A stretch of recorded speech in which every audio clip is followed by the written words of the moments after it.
I do not know what prompted him to just push Pacquiao there and place a place of acting president. You cannot have an acting president. You have to elect people. Yung biglaan na ano doon nagka-watak-watak. And I think Secretary Kose did not like it. So from there it spiraled into a more vicious narratives of charge and counter-charge. Alam mo itong mga gagagon to,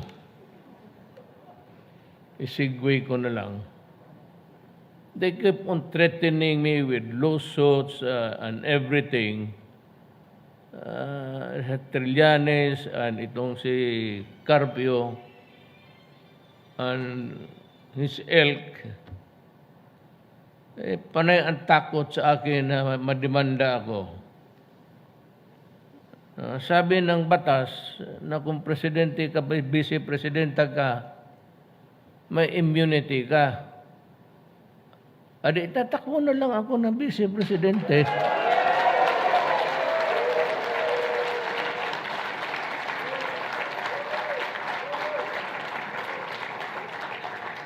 And after that, tatakbo ulit ako ng vice-presidente at vice-presidente at vice-presidente.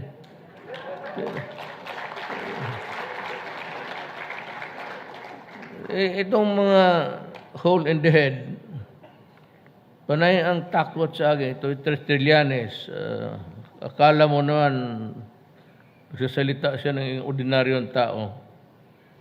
You know, I'm a lawyer, and they can never acquire jurisdiction over my person. Not in a million years. Alam mo, if I may just repeat the requirements of the Constitution, particularly the phrase due process. Alam mo, lahat ng treaties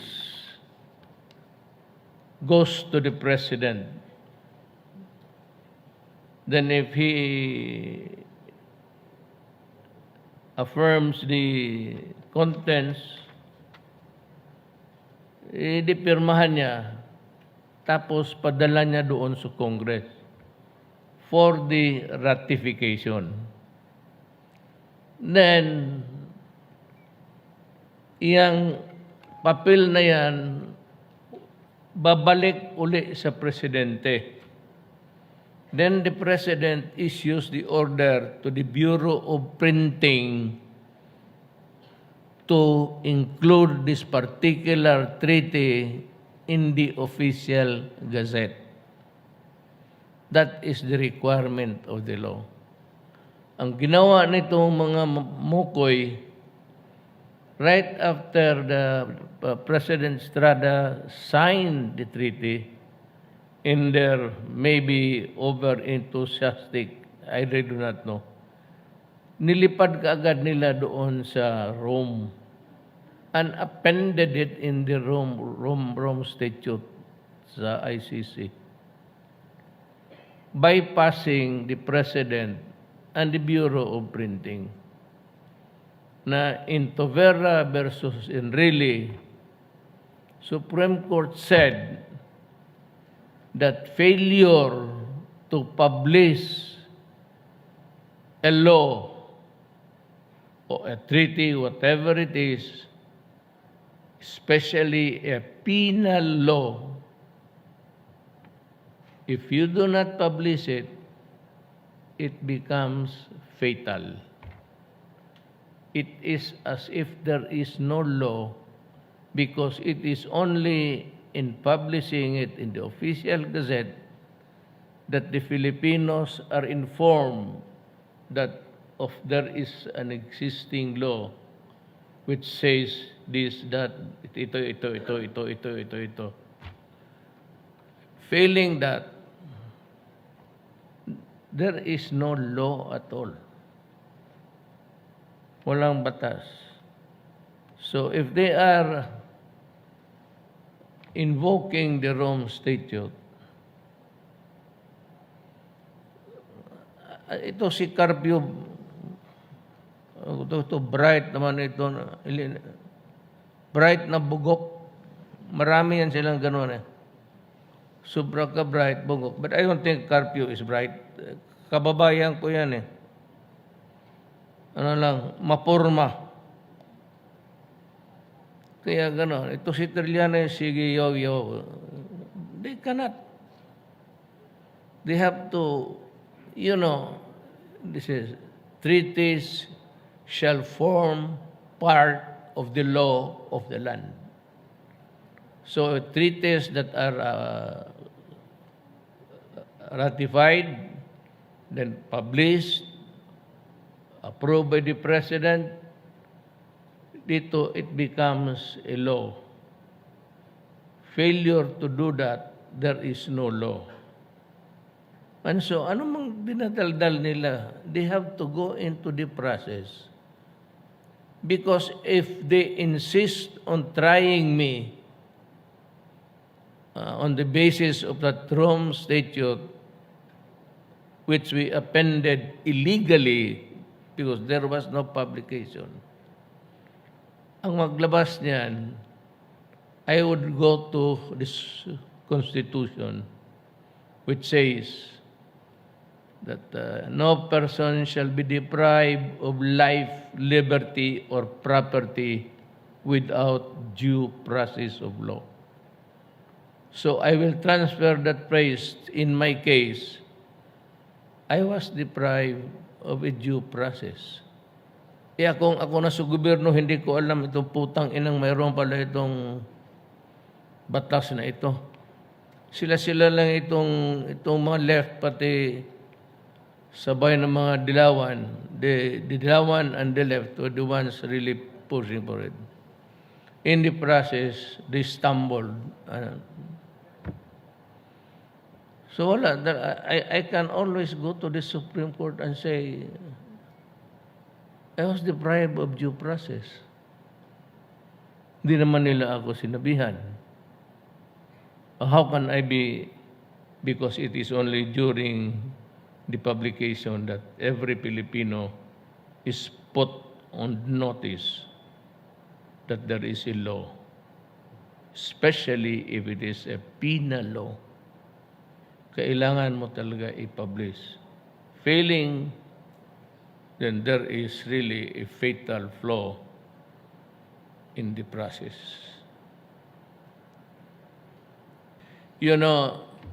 Sa totoo lang, yung akin was just a reaction to the foolish statements of itong mga dilawan, threatening me as if I am, parang bata ba ako, na pagbaba mo, may kaso ka. Putang ina mo, Trelianes, akala mo abogado ka, sige, subukan mo. Tignan natin kung magawa mo ba yan. So that it was almost a knee-jerk reaction. Nasabi ko, bakit? Kung tatakbo ako ng Vice President, kaya ninyo? Yun. Ngayon, from a knee-jerk reaction to an applause every time I mention the Vice President.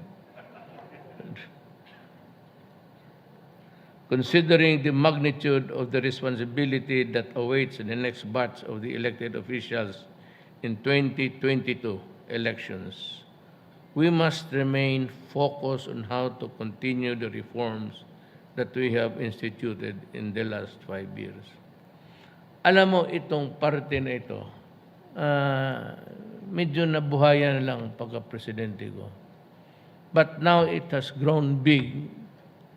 I think it can compete with the other parties, except that meron silang, nandyan si, may yung financer nila, ganon. But if you really try also to be strong, lahat yan, patron ninyo yan. Ang PDP sayang eh. Nandiyan na, malakas, marami. At nandito ako. So we can really make a position. Those running for election, kakampanya ko kayo. City for city. Totoo yan. Kaya yung mga nagtatakbo, I commit to you. Talagang pupunta ako city for city, province for province. Kakampanya ko kayo. Pero tsaka magdala ako ng maraming pera.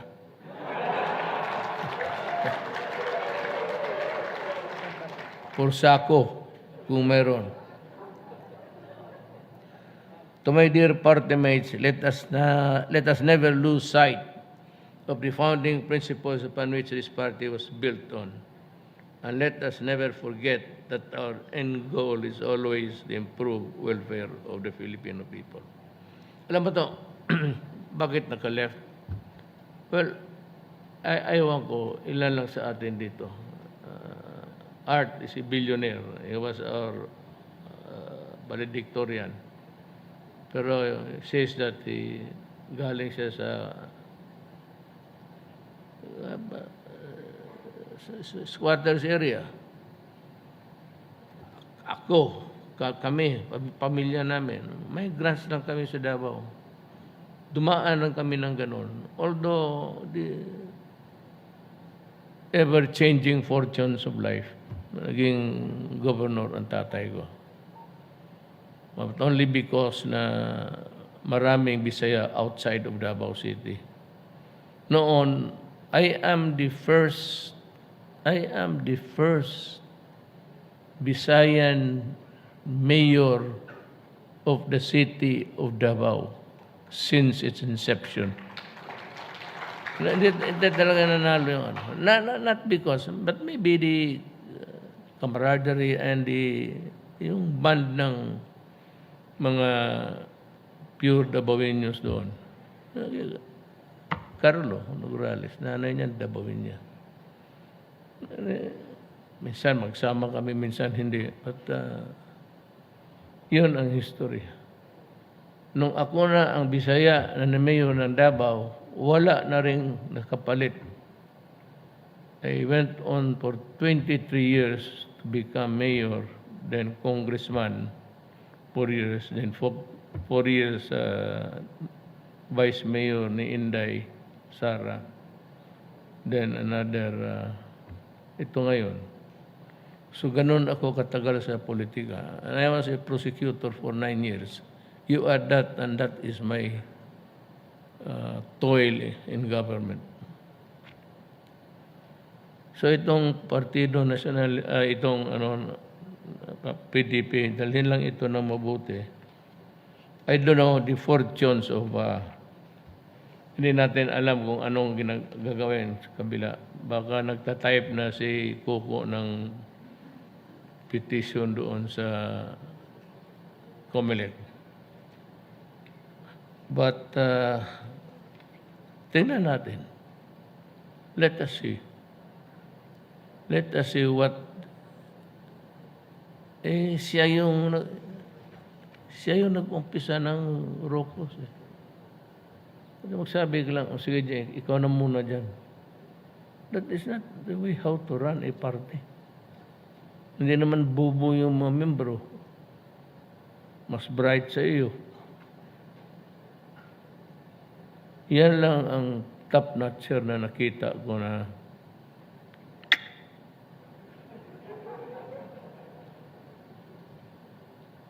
o baka igit lang rin ako kasi 75 lang ako.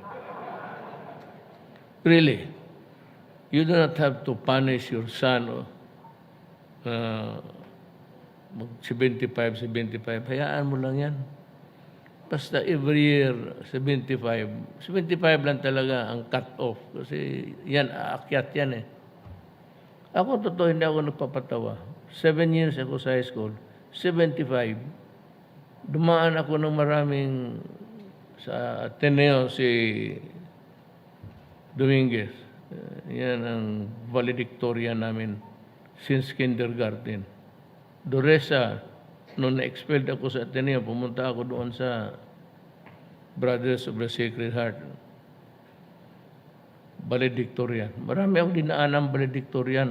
Ako ang dinaanan nila. Pero sa awa ng Diyos, Bebot was also my kaharap kami sa dormitoryo. Dulay. Mga probinsyano yan.